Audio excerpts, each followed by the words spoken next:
Hey there! If you're learning English, you might have stumbled upon some common grammar mistakes that can be tricky to avoid. Today, I'm going to help you tackle a few of these. Let's dive right in. Rule number 1. Adjectives and their intensifiers. Here's an example. He is more tall boy. That's incorrect. Instead, you should say, he is a very tall boy. Using very properly intensifies the adjective tall without sounding awkward. Rule number 2, the use of comparative degree. If you want to compare two things, you need to be careful with your wording. For instance, he is cleverer to his brother. That's incorrect. The correct way to say it is, he is cleverer than his brother. Always use than when making comparisons. Another example is, she is more intelligent by her brother. This should be, she is more intelligent than her brother. Rule number 3, avoid double comparatives.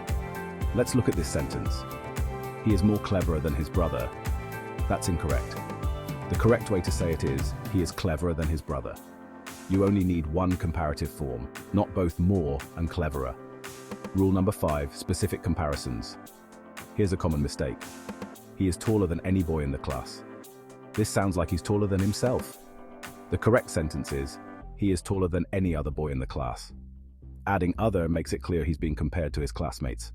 Rule number 6, collective comparisons. Consider this sentence. He is stronger than all the boys.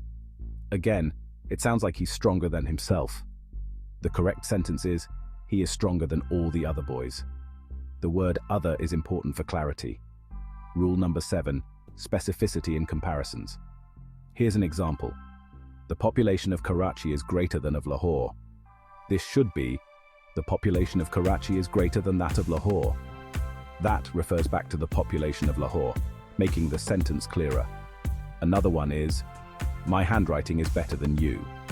This should be, my handwriting is better than that of yours. That specifies what exactly is better, making your sentence grammatically correct. I hope these examples help you steer clear of common grammar mistakes. Keep practicing and soon enough you'll be speaking and writing like a pro. Thanks for watching, and don't forget to like and subscribe for more English tips. Catch you next time.